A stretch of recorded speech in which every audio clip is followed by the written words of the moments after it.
John, if you're not ready, it's too bad. Too late. Well, welcome back.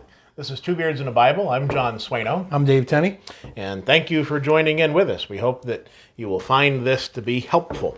Today we're continuing on in Matthew, and we're talking about the account of the 12 being sent forth into the multitudes to help them out as Jesus and the 12 were going through Galilee. And so we are in Matthew 10. And did you tell me to start at verse 27? 27 and stop at 31. All right. So Matthew 10 at verse 27 beginning says, "Whatever I tell you in the dark, speak in the light. And what you hear in the ear, preach on the housetops. And do not fear those who kill the body, but cannot kill the soul. But rather fear him who is able to destroy both soul and body in hell. Are not 2 sparrows sold for a copper coin? And not one of them falls to the ground apart from your Father's will. But the very hairs of your head are all numbered.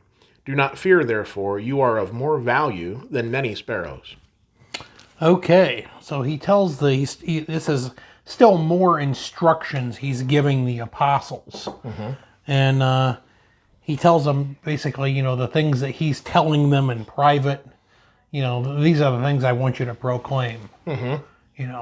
So it's why the things that he doesn't talks in the dark or speaks in the ear or those different things. Right. And kind of a consolation as well there where he's telling them, don't I take care of the sparrows? And you're worth much more. And he's just told them in the previous verses not to take any food or anything with them for their journey. Just go. Yeah. And you'll be taken care of. Yeah. Again, in context, all of these things are given instructions to the apostles. Right. But, there's also things we can take from this. And I think one of it is verse 28 where he says, do not fear those who kill the body and cannot kill the soul, but rather fear him who is able to destroy both the soul and body in hell. And that's some good advice. We are so literally and figuratively attached to our human bodies. Yes. that we have a hard time getting past it. Yeah. And when someone tells us don't worry about those that can kill your body, but worry about your soul, that grates against what we think we know in everyday life. It's always funny to me that it doesn't matter how young or old you are, in your head you're always the same age. Right. I remember and I'll never forget this. I remember when I was in 8th grade, which was 1989. And I remember daydreaming and thinking, wow, next year's going to be a new decade, 1990. Everything's going to be different. And, I think back on that, but I'm like the same person. I was 14, but in my head, I'm the same person that I was back then. Yeah, there was a time when I taught driver training, and I started as a driving instructor as early as you could in the state of Ohio. I was 21 when I began teaching driver training. And at that time, I'm a 21-year-old driving with 16-year-olds. I'm not too far removed. Mm-hmm. But there came a point, at some point, where I realized as I was driving down the road with one of the students that they think I'm an old man. That was the point where I was like, all right, well, this is... But in my mind, I'm still feeling like I can relate to these people. And I think that's how we can kind of explain, the separation of our inner spirit and our body. Mm-hmm. We always think the same, but our body, and I'm going to be 46 this summer, so things are. I'm having trouble reading. Right. My eyesight's not way. My shoulder hurts a lot of times, and I'm like, that never bothered me.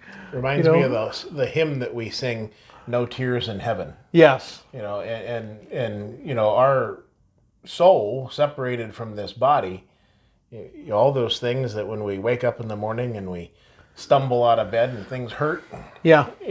That's not going to be that way, and all of the silly things that drag us down every day that we spend so much time worrying about, that's going to be removed. And so if you're going to be afraid of something killing you, be afraid of something that can kill both your body and your soul. Right. Be afraid of that. Right. Yeah, and even in that fear, it's not a cowering sit there and do nothing. Fear, it's a Respect. flee the devil. Yeah. Understand what entangling yourselves into evil things will do, Yeah. and actively work against those. Yeah. He talks about the hairs of your head are all numbered. I don't know if he was talking about specifically the apostles, or we can apply that to ourselves. I would imagine it's kind of a universal. Yeah, that number has changed over the years. It's gone down. Mine has added. I'm getting hairs in places I never had them before. That's true. I told my son the other day that it's just got to be one of those cruel jokes that I now have nose hair. Nose hair, ear hair. It's like, that's something I used to, when you go to the barber shop as a young kid and you see these old men and the barber's trimming their nose hairs, you're thinking, well, that's just disgusting. Well, here we are. Yeah, here we are. Such is life. Verse 32 says, therefore, whoever confesses me before men, him will I also confess before my Father who is in heaven. But whoever denies me before men, him I will also deny before my Father who is in heaven. I have a note written in my Bible for 2 Timothy 2:12. I'm going to look and see what that says. 2 Timothy 2 and verse 12 says, if we endure, we shall also reign with him. If we deny him, he will also deny us. Mm-hmm. So I think that's a good. Wow, look how marked up your. Let's see whose Bibles are most marked up. Oh yeah, Johnny Edwards and the Preacher Training. Oh yeah, yeah. There's a lot of stuff in there. So I mean, it just kind of it's the same sentiment that we've got to endure, we've got to stay faithful.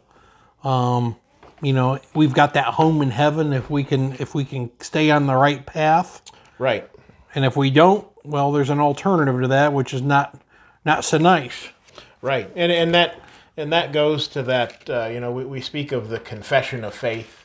When someone is baptized into Christ, they're baptized upon the confession of their faith that Jesus Christ is the Lord. And we see the example of that in the book of Acts. I believe it's Acts chapter 8 with the Ethiopian eunuch. Yeah. Where he does that exact same thing. He says, Right. I believe that Jesus Christ is the Son of God.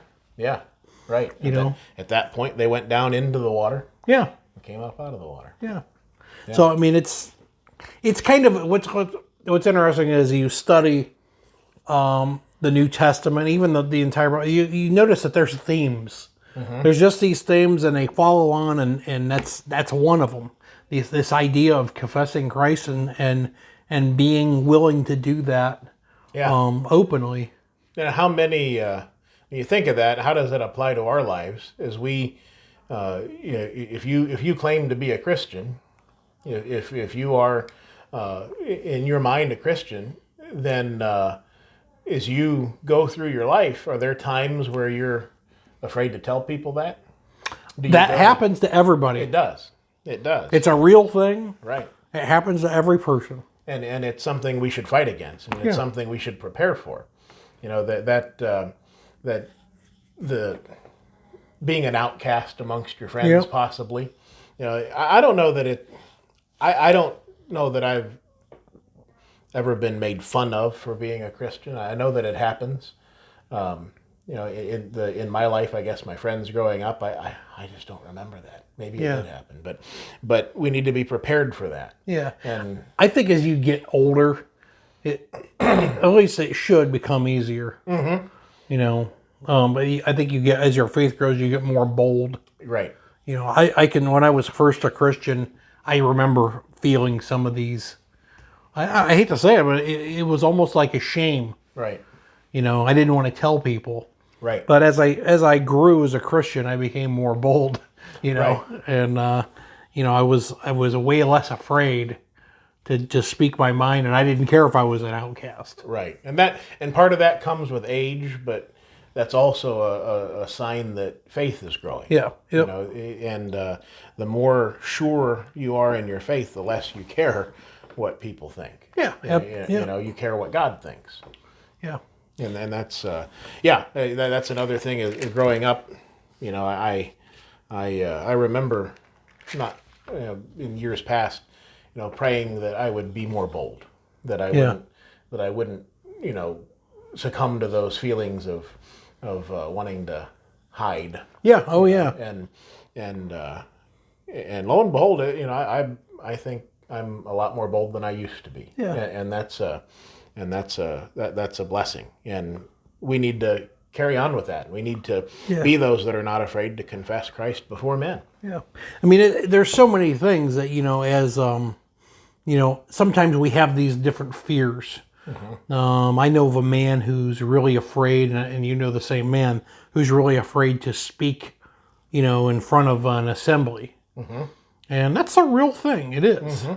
Only only by facing those kinds of things head on can you get through them. And there's no way to get over those things. First time I went through a men's training class, and in that men's training class was instructed to preach a short little An invitation, yep.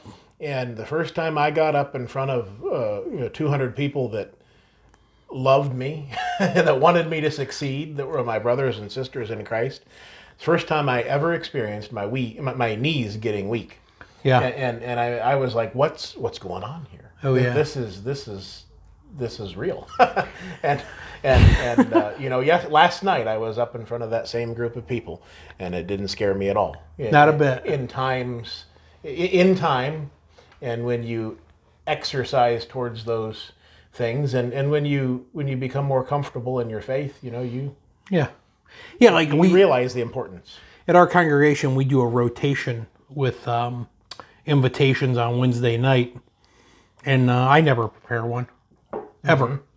I don't need to prepare an invitation. I got a Bible. Right. And I know the Bible well enough. I can just turn to a passage and read it, and I can just comment on it and turn it into an invitation. One of the things that one of the preachers that was leading one of those men's training classes did to another brother is he said, throw your notes away. Get rid of those. You don't need those. Just speak. And that's mortifying. It's still mortifying to me today. I don't use notes. The only notes I don't even, very rarely do I use an outline. But that's because I tend to, when I preach straight out of the Bible. I don't do a lot of 3-point sermons. Right. So I usually just pick a passage and read it and expound upon it. And my notes I write directly in the Bible. Right. So I guess I do have notes, Well, and that's a good place to get to. That's one of the places that I work towards. Because I am, it's mortifying to me to stand up there and not have a plan. Yeah. And so and that's just in my nature, I guess. I don't know. Yeah. And that's something that it's good. And perhaps it'll be good if maybe someday someone forces me to do that. Yeah. If the power goes out and I don't have PowerPoint. I was encouraged to do that by another preacher. Yeah.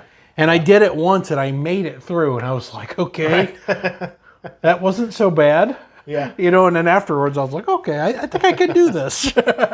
Right. One of the things that I've seen done in a training class is the preacher will stand up there and flip through the Bible and say, okay, there's your text. Yeah. And that's a good exercise. It is, absolutely. It's You learn a lot that way. You get your thoughts all together. John, would you read 34 through 39? Matthew 10, starting at verse 34. Do not think that I came to bring peace on earth. I did not come to bring peace, but a sword. For I have come to set a man against his father, a daughter against her mother, and a daughter-in-law against her mother-in-law. And a man's enemies will be those of his own household. He who loves father or mother more than me is not worthy of me. And he who loves son or daughter more than me is not worthy of me. And he who does not take his cross and follow after me is not worthy of me. And he who finds his life will lose it. And he who loses his life for my sake will find it. Okay. What about goodwill on earth and peace towards men? Right. Well, yeah, right. But Christ is speaking in knowing the outcome of, when you're. And we talked earlier in a previous episode about the hardest people to talk to are your family. Yeah. And so, in modern day terms, and the same thing would have been true in Bible times, you have a family who just is, they grow up Catholic or Methodist or whatever it is, whatever it is. And someone in the family steps away from that. That causes a rift. I have family who was a branch of my father's side of the family who was devout Catholic, and one of their children married someone who wasn't, and they stopped talking to them for a time. We just went. My wife has 3 sisters, and one of her sisters lives in Georgia. And one of the things we did while we were in Georgia is they're Catholic, and they had to be their marriage apparently wasn't recognized by the Catholic Church. So while we were down there, we went to this Catholic church, and they renewed their vows or whatever in front of the priest. And Julie and I were the witnesses that we knew that they had been married. Of course, we guess we could have looked at their 5 kids, right? But people get set in certain traditions, and it's hard to move them away from those things, those traditions. Yeah, right. And so yes, there's going to be, and here's not all division is bad. No, not at all. If your faith being increased by the study of the scriptures, if it separates you from things that are ungodly, then that's a good thing. Separation. Absolutely. Yeah. So he talks about how he's going to set family members against each other, and that absolutely happens. Yeah. I mean, and that's kind of what we were talking about. Some people, you'll find that they believe this certain way, and if you believe different, we don't want to have anything to do with you anymore. Right. And it's all getting wrapped up in this temporary tent that we have. Yeah. And again, it's speaking of kind of letting go of those things and not. And we got to make sure that we as Christians don't do that. That's not, just because somebody falls away or somebody doesn't believe the way we do, don't completely, don't completely throw that away. You'll never have any chance of making any headway if you sever all ties. Right. It's just like if somebody, even if it's not a family member, if it's somebody who falls away at your local congregation, it's the same thing. You need to keep encouraging that person. Right. We talk about withdrawing. That's another subject for another day. Right. But it doesn't mean that you stop talking to them. Right. And I believe I looked at that scripture recently with somebody, and I believe that it says not to keep company with such a one who and it really lends to the idea of the reputation of the person.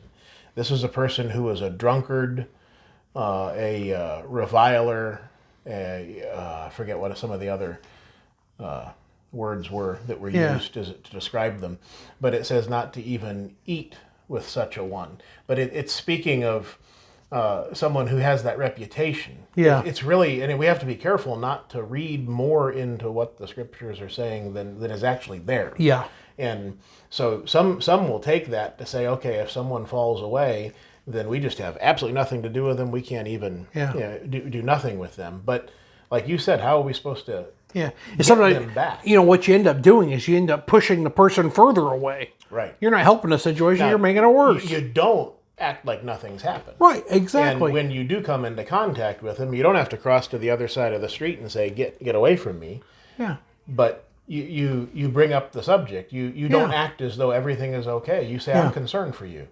Yeah. I'm concerned for the condition of your soul because I know that you've stepped away from what's right from the Lord. Yeah.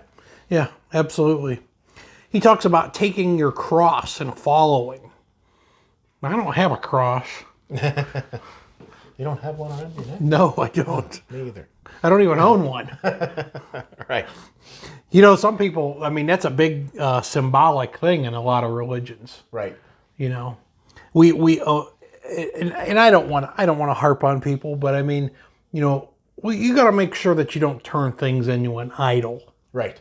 And that can happen. You know, and I don't think there's anything wrong if somebody had a necklace with a cross on it. I don't see anything wrong with that at all. Right. But Well, I think of a time when Angela, my wife, and I were involved in a denominational church, and they had this huge stained glass window that depicted Christ in with a shepherd's hook and a lamb, and it said, "Behold the Lamb of God" underneath of it. Yeah. And there was talk. I remember, at least in some way, someone had mentioned, well, you know, isn't that kind of like idolatry? Shouldn't we just get rid of that? You'd have thought the world was going to end, because that window was so meaningful to so many people. Yeah. And you know, and in a way, it had turned into an idol. Yeah. It you know, maybe it didn't come from that kind of place originally in the hearts of the people that put it up, but it turned into an idol, and it's something that we should abstain from. Yeah, I know when we were in Georgia and we were at this Catholic church, and the stained glass windows, I mean, they were beautiful. Yeah. And I mean, they were all had some biblical scene. Right. And I, you know, I think Catholics would say, well, you know, these are things that remind you of things, and that is true, because when I would see, you know, a young man with this coat on of different colors, you know, I immediately thought of that Bible story, right? I thought of Joseph. Right. So I mean, there is something to it. Right. But and there's nothing sinful in and of itself of some glass put together in the form of some artwork, but it's what you do with it in your soul, in your heart. Yeah. You know, what does it turn into? Yeah, when we start praying to that thing, and when we, you know, that's when it's like, okay, we've crossed the line here. Right. You know, I guess some of that stuff, that symbolism stuff, I mean, there's nothing wrong with it in itself. But when it turns into a thing that we're worshiping or praying to, then... Going back to college, again, when Angela and I went to Italy, we went to Assisi. And you've What's that? Assisi is a city. And you've heard of St. Francis of Assisi? I've heard of that, yes. So this St. Francis of Assisi is buried in Assisi, in the underneath of the church there, and you can go down in there. And I remember going down in there to his tomb, and there's people kneeling there and praying there in front of his tomb and so on, and that's burnt into my mind. Yeah. They had turned him into an idol. Yeah. And they in effect were worshiping him. Yeah. That's the it's like everything, and we've talked before about alcohol. You know, it's not a sin to use alcohol, but it's a sin to be drunk. Right. And it's a very fine line, and you know, it's a dangerous. You're starting to tread on dangerous ground. Right. Now we don't want to get down into the weeds on this one because that's a huge subject. Oh, it's a huge subject. But you know, in my teaching of young people to drive over the years, I've seen a lot of information about alcohol and how it affects your body, and I remember studies that I had read that showed that alcohol affects our body from the very first sip. Yeah. Now, again, like you said, there's nothing in and of itself sinful about alcohol. I mean, I have some in my cupboard that we use for disinfecting.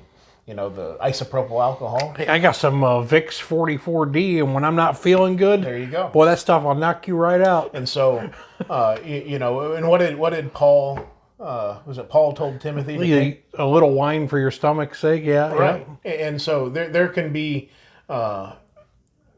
There can be a use for such a thing, you know, in cough medicines and for cleansing purposes, disinfection purposes, or pictures of artwork that depicts religious subjects. Right. In the same vein, there's nothing wrong with it. But we're told in the scriptures to beware of alcohol and how it sparkles in the glass. The Yeah. wine sparkles in the glass, and we can become so enamored with that. You go to a restaurant that has a bar now, and they have the alcohol spread out there like artwork. Oh yeah, I know. Maybe it's even beautiful Yeah. to look at. But so what are you doing with it? Are you using it in order to alter your mindset? Are you again, I'm reminded of the scripture that says all things are lawful, but not all things are profitable, Yeah. and you should not be brought under the power of any. Are you putting yourself under the power of that thing, or are you using it for a legitimate purpose? Yeah. And so, Those are all things. long story short, I don't think there's any place in a Christian's life for social drinking. I don't either. At any capacity, but alcohol in and of itself has uses. It does. Yeah, Yeah. Marijuana has uses, it does. Yeah. right? So, Right. So, everything has a use, but things can be abused. So, Right. how we doing on time here, Johnny? I can't tell. Oh, 26. Oh man, we're right at the end here. Talk too much.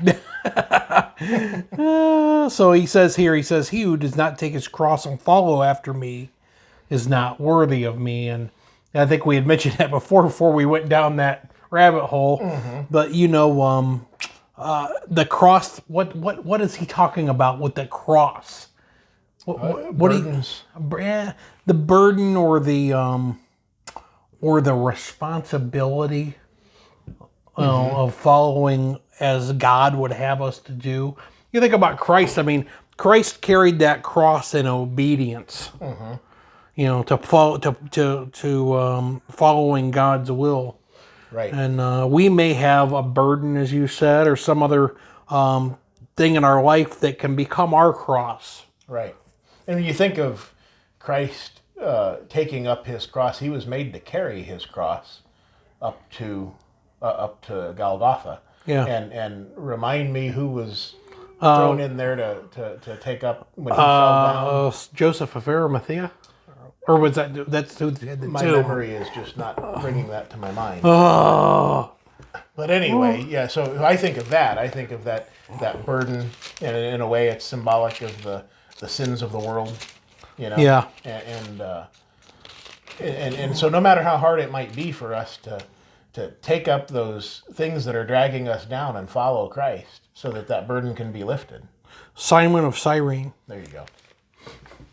So, as hard as it may be, we have to do the hard work to follow the Lord. We have And then to. we have that promise of that burden being taken away. Yeah. He says, "He who finds his life will lose it." And I think he's talking about their, coming to the knowledge of the truth. And he says, "And he who loses his life for my sake will find it." Right. And that definitely speaks to a change in your life. Right. It's a little bit of a play on words, and the earthly life that we have, that we build for ourselves, and the comforts that we accumulate, and maybe the social standing that we might accumulate in life. Those, we have to be willing to give those things up. Yes, absolutely. Yeah. Well, John, That's a wrap, buddy. That's a wrap. All right. Well, thanks for joining in with us again. We hope that you found this to be helpful, and we hope that you'll tune in again. And with that, we'll see you next time. Yep, thanks.